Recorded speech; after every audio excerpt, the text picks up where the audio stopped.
நமஸ்காரம். உங்கள் அன்பிற்கும் அபிமானத்துக்கும் வித்யாபத்தின பிஆர் ராஜா குளத்தூர்லேருந்து பேசுகிறேன். இன்றைக்கி நம்ம வந்து அஷ்டாட்சர வடிவங்கள் பார்த்து வந்துட்டுருக்கோம். சிவசக்தி வடிவங்கள் இன்றைக்கி வந்து மெயினாக வந்து 4 வடிவங்கள் பார்க்க போகிறோம்.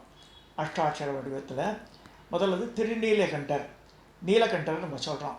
இந்த திருநீலகண்டர்ன்ற பெயர் எதனால் சிவபெருமானுக்கு வந்தது, அது ஒரு ஸ்டோரி சொல்லப்படுறது. இது ஜெனரலாக தெரிஞ்சது தான் எல்லாருக்கும். பார்க்கடலில் கடையிறா, பார்க்கடலில் மந்திரமலையை வச்சுட்டு வாசுகின்ற பாம்பை நானாக வச்சு தேவாளும் அசுராலும் கடையிறா. ஸோ அந்த மந்திரமலை வாசுகி வந்து நிறைய முதல்ல விஷத்தை தான் கருதுது. ஸோ அந்த ஆலகால் விஷம் வந்து கலந்துத்துனா அந்த அமுதம் வர முடியாது. ஸோ அதனால் அப்பேற்பட்ட விஷத்தை வந்து உடனே எல்லோரும் மேலும் மூச்சு திணறா எல்லாரும். அந்த நேரத்தில் வந்து தே could not proceed the work. அந்த மாதிரி இருக்கும்போது பரமேஸ்வரனை சுதிக்கிறா எல்லாரும். அப்போ பரமேஸ்வரர் சொல், சுந்தரா அவ்விடத்தை இவ்விடம் கொண்டு வான்றார், அந்த விஷத்தை இங்கே கொண்டு வான்றார். சுந்தரன், அதாவது நம்ம திருநாவுக்கரசர், அப்பர், சுந்தரன், நம்ம சொல்கிறோம் ஞானசம்பந்தர் சொல்கிறோம் இல்லையா, சமயக்குறவரில் அந்த சுந்தரர் வந்து கைலாயசத்தில் இருக்கும்போது நடந்தது இது. அவர் போய் அந்த பாற்கடலில் போய் அந்த விஷம் அப்படியே வருது. அதை வந்து ஒரு கிண்ணத்தில் ஏந்தி வந்து ஈஸ்வரன் படங்கள் நிறைய போடுறா, சங்குலேருந்து வந்த மாதிரி குடிக்கிற மாதிரி, அதெல்லாம் ஆர்டிஸ்டோட இமேஜினேஷன். ஆக்சுவலாக புராணம் என்ன சொல்கிறதுன்னு பார்க்கணும். புராணத்தில் ஒரு கிண்ணத்தில் அந்த விஷத்தை கொண்டு தர அப்படியே அனல் பறக்கிறது, இந்த ஆசிட்லேருந்து ஒரு புகை அந்த மாதிரிலாம் வருது. அந்த நேரத்தில் உலகை காப்பாற்றுறதுக்கு இவர் தானே பரமேஸ்வரன் தான் அம்மை அப்பன்னு சொல்லியிருக்கு. உமாவும் மகேஸ்வரனும் சேர்ந்து தான் அப்பா அம்மா உலகுக்கு. ஸோ அந்த உலகத்தில் உள்ள ஜீவராசிகள்லாம் படைத்திருக்கணும் வேண்டி அந்த கிண்ணத்தை எடுத்து பருகிறார். அந்த நேரத்தில் பக்கத்துலேயே இருக்கிற பார்வதி தேவி வந்து ஓடி வந்து அவரோட கண்டத்தை பிடிக்கிறார். அதுதான் திருநீலகண்டன். நீல கலர் ஆயிடுறது உள்ளே போல உடம்புல போனால் எல்லாம் ஜீவராசிகள் அழிஞ்சிடும், அவளுக்கு பயம். ஸோ இங்கே கண்டத்திலே தங்கியதுனால நீலக்கிரீவான்னு ருத்ரத்தில் வருது. ஸோ நீலக்கிரீவன்னா நீல நிற கழுத்தை உடையவன். ஸோ அந்த போஸ்டர் தான் சொல்லியிருக்கு. இதில் வந்து பரமேஸ்வரர் உட்காந்துருக்கார், மான் மழுவோடு இருக்கார். இந்த கையில் வந்து வரம் தரார். அபயம்ன்றது இப்படி, வரம்ன்றது இப்படி. ஸோ வரம் தரார். இந்த இதில் வந்து ஒரு முன் கையில் கிண்ணத்தை வச்சுருக்கார். அதில் ஆலகால விஷம் இருக்குது. இந்த பார்க்கடல்லேருந்து கொண்டு விஷத்தை பார்வதி தேவி வந்து இந்த தொண்டையை பிடிக்கிறார். இது வந்து திருநீலகண்டனுடைய தோற்றம். அந்த அந்த உருவம், அந்த அஷ்டாட்சர மூர்த்தங்களில் திருநீலகண்டன்ற பேர் எப்படி வந்ததுன்னா இப்படி வந்தது. அது பின்னாடி கதை நிறைய பேர் சொல்கிறார், அந்த பேர் அது வேறு. இப்போ இந்த திருநீலகண்டம்ன்றது அஷ்டாட்சர மூர்த்தியில் ஒன்று, அது பார்த்துருக்கோம். சமஸ்கிருதத்தில் நீலக்கிரீவான்னு சொல்லப்படுறது ஸ்ரீருத்ரத்தில். ஸோ அதை பார்த்துருக்கோம். இப்போ இதுக்கு அடுத்தடுத்த வடிவங்களை பார்க்குறோம். இப்போ இது வந்து மச்ச கூர்ம வராக, அதாவது விஷ்ணுவோட தசாவதாரம் நம்ம சொல்கிறோம். தசாவதாரங்கள் மட்டும் இல்லை, 24 அவதாரங்கள் எடுத்தாருன்னு சொல்லி ஸ்ரீமத் பாகவதம் சொல்கிறது. அதில் வந்து தசாவதாரம் ஒரு பார்ட்டு தான். ஸோ ஒன்று புரிஞ்சுக்கணும், தசாவதாரத்துலேயே கல்கி அவதாரம் ஒன்று நடக்கலை. ஸோ 9 அவதாரம் தான் இருக்குது. இந்த 9 அவதாரத்தில் கிருஷ்ணாவதாரத்தை விட்டுடணும். ஸோ கிருஷ்ணர், பலராமர் இதெல்லாம் விட்டுட்டாங்கன்னா முதல் 3 மச்சக்கூர்ம வராக வந்து ரொம்ப ப்ராமினெண்ட் அவதாரம். முதல்ல வந்து இது வந்து மச்ச அவதாரம். இந்த மச்ச அவதாரத்தில் எப்போ வராரு மச்ச அவதாரம்னா, சோமுகாசுரன் ஒரு அசுரன் இருக்கான். அவன் என்ன செய்கிறான்னா, நிறைய ஈஸ்வரனை விட்டு நிறைய தபஸ் பண்ணி சோமுகாசுரன் நிறைய வரங்களை வாங்கி அட்டகாசம் பண்ணுறான். பரமேஸ்வரன் எப்பயுமே ஆஷுதோஷின் பேர், எதுவுமே he will not go detail. தன்னை யார் துதித்து வணங்குறாளோ, சின்சியராக ப்ரே பண்ணுறா, உடனடியாக சேங்ஷன் பண்ணுறவர்.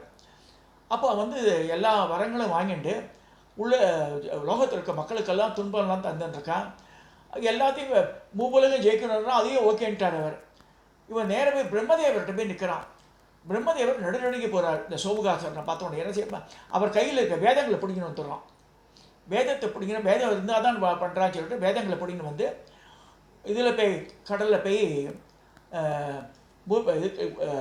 கடல் பாதாளத்துக்கு வரைக்கும் போயிடுறான். அங்கே வச்சுட்டு இருக்கான் அதை. சரி, இந்த சோமுகாசுரன் இதை போய் தேவர்கள்லாம் போய் கம்ப்ளைண்ட் பண்ணுறா மகாவிஷ்ணுக்கிட்ட. இந்த மாதிரி இருக்கே, இந்த மாதிரி சோமுகாசுரன் மாதிரிலாம் கரெக்டாக இது பண்ணிட்டு இருக்கான், தொந்தரவு பண்ணுறான்னு சொல்லும்போது அப்போ தான் மத்ஸ்யாவதாரம் எடுக்கிறார் அவர். இந்த மத்ஸ்யாவதாரம் என்ன பெரிய மச்சமாக மாறினா தான் கடல் உள்ளெல்லாம் ஆழ்ந்து போக முடியும். ஸோ 4 திருக்கரங்கள், சங்கு சக்கரம் பராபயத்தோடு இருக்கா காமிச்சிருப்பா ரவி மாட்டிலெல்லாம். ஸோ அவர் அந்த சோமுகாசுரனுடைய போரிட்டு, ஏன்னா அந்த அசுரனை அடிக்கிறமே அவர் நீளம் அகலாம் பார்த்தா அந்த மச்சரோட 2-3 இடத்துல மச்சாவதாரம் சொல்லப்படுறது. இதெல்லாம் ஸ்ரீமத் பாகவத்தில் சொல்லும்போது அந்த நோவா சாக்கு நம்ம படிக்கிறோம். அந்த மாதிரி இந்த சப்த ரிஷிகளை ஏற்றிண்டு ஒரு கப்பலாட்டம் போகிறது, அதை இழுத்துன்னு போகிற மாதிரி கூட ஒரு சமயம் வருது மச்சாவதாரம். ஆனால் இந்த இடத்துல சோமுகாசுரனை கொல்றதுக்காக இவர் போய் அந்த கடல் உள்ளே போய் சண்டை போட்டு அவனை ஜெயிச்சுடுறார், அவனை கொன்னுடுறார். அந்த கொல்லும்போது அவனுடைய ரத்தத்தெல்லாம் உரியிறார். ஸோ இவருக்கு அந்த தோஷம் ஏற்பட்டுருது. எப்படி நரசிம்ம பெருமான் அந்த ஹிரண்யகசிபோட ரசத்தெல்லாம் சாப்பிட்டதுனால அவருக்கு கோபம் ஜாஸ்தியாகிடுது. அந்த மாதிரி இந்த அசுரனோட ரத்தத்தை குடித்ததுனால இந்த மீனை கண்ட்ரோல் பண்ண முடியல. இந்த கடலையை கலக்கி உருட்டி மாதிரிலாம் பண்ணிட்டு கலட்டா பண்ணும்போது தேவர்களெல்லாம் பயந்து போய் திருப்பி ஈஸ்வரன்ட்ட முறையிடுறார். அப்போ ஈஸ்வரன் கவலைப்படாதவங்க நான் வரேன்னு சொல்லிட்டு அவர் வர்றார். அவர் ஒரு வலைஞனாக வரான்னு இருக்கு. வேடுவ நாட்டம் ஒரு பெரிய வலையை வீசி அந்த மீனை பிடிச்சிடுறாரு. மீனை பிடிச்சி அதை தன்னுடைய இந்த கத்தியினால் குத்தி திக்க வச்சிடுறாரு. இந்த ரத்தமெல்லாம் வெடிக்கிறது. ஸோ அதை கண்ணையே பிரிச்சுடுறாரு. மீன் கண் இருந்தால் தான் அந்த இடத்துக்கு போகும். ஆக்சுவலாக மீன் கண்ணிலேயே தன்னை பெண் மீன் தன்னோட குட்டிகள் எல்லாம் முட்டைகளை அடகாத்து அந்த குஞ்சு பொறிக்கணும். எப்படின்னா கண்ணாலேயே பார்க்கும், கண்ணுக்கு அவ்வளோ பவர். ஸோ அந்த 2 கண்ணையும் நோண்டிடுறார். அப்புறமா தான் இவருக்கு விஷ்ணுக்கு அந்த அமைதி கிடச்சி அந்த கோபம்லாம் அடங்கி ரத்தமும் போயிடுத்து கண்ணும் போயிடுத்த உடனே அவரை சாந்தமாகி அவருடைய வைகுண்டத்துக்கு அனுப்புறதுக்கு போகிறார். ஒவ்வொரு புரிஞ்சுக்கணும், இது இவர் வசதி அவர் வசதியெல்லாம் கிடையாது. யார் முதல்ல யார் செகண்டரி கிடையாது. விஷ்ணு இந்த மாதிரி அவதாரம்லாம் எடுக்கும்போது அந்த அவதாரம் முடியறதுக்காக இவர் இந்த மாதிரி பண்ண வேண்டியிருக்கு. அப்படி தான் புராணங்கள்லாம் சொல்கிறது. அது நோபடி கேன் டிஸ்பியூட் வந்துட்டு. ஸோ அதை பார்க்குறோம் நம்ம.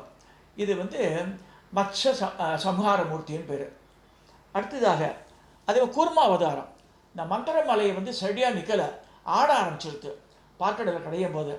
அப்போ விஷ்ணு ப்ரே பண்ணும்போது அவர் பெரிய ஆமையாக, கடல் ஆமையாக மாறி அந்த மந்திரமலையை தூக்கி நிறுத்துறார். அப்போ தான் கடைய முடியுண்டு. வாசுகின்ற பாம்பு நானாக இருக்குது, இந்த கயிறாக யூஸ் பண்ணுறான். ஆனால் இந்த மலை ஸ்டடியாக நிற்கணும் இல்லையா, மத்தி நிற்கணுமே, டில்ட் ஆகிட்டுனா கஷ்டமாச்சேன், அதுக்கு ஹெல்ப் பண்ணுறாரு. ஆனால் அவருக்கு அது மாதிரி பண்ணி முடித்த உடனே அந்த அமுதெல்லாம் வந்த பிறகு அவரோட இது தனியலை, கர்வம் வந்துடுது அவருக்கு. என்னால் தான் இந்த அமுதம் கிடச்சதுன்ற மாதிரி கர்வப்படுறார். அந்த கடலையே கலக்கிறார், ஷேர் ஆகிடுறது எல்லாமே பார்க்கடலை. அந்த மாதிரி பண்ணும்போது அதை திருப்பி தேவர்கள் முறையிடுறா. இந்த மாதிரி அந்த ஆமையை அடக்கவே முடியலன்ட்டு ஆமை ஓட தனியாக பிச்சு எடுக்கிறார். அதான் கச்சபேஸ்வரர். கச்சபேஸ்வரர் சொன்னவர் என்னன்னா, அந்த சிவலிங்கத்துக்கு அடியில் இந்த ஆமை ஓடு தான் போட்டிருப்பாள்.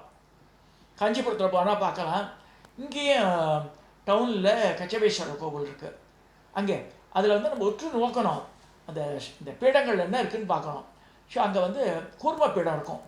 ஸோ அது மேலே சிவலிங்கம் இருக்கா மாதிரி இருக்கும். கச்சபேஸ்வரர் பேர் இருந்தாலே அதான் இந்த கச்சபம்ன்ற அந்த ஆமையை அடக்கிந்து. ஸோ அதுக்கு அனுப்பிச்சிருக்கு. ஸோ சூலத்தினால் குத்தி அவரை திருப்பியும் வைகுண்டத்துக்கு அனுப்புகிறார். அடுத்ததாக மச்சக்கூர்மா வராகன்றது வராக அவதாரம். இந்த வராக அவதாரத்தில் அதே மாதிரி இந்த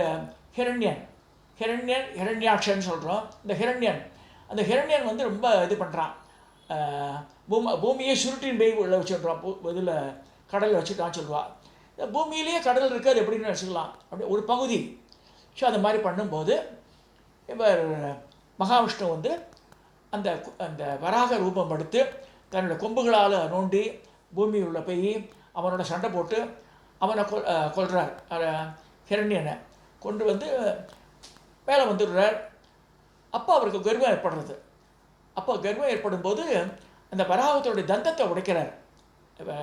பரமேஸ்வரன் வந்து அதை உடைச்சி அந்த வராகத்தையும் அதை வாயில் குத்தி அவரை வந்து மேலே அனுப்புகிறார். ஏன்னா ஒவ்வொரு தடவையும் அது மாதிரி அவருடைய அந்த அவதாரம் நோக்க முடியும் போது எப்படி முடியும்னா பரமேஸ்வரனுடைய கிருபையினால் தான் முடியும் இருக்கு.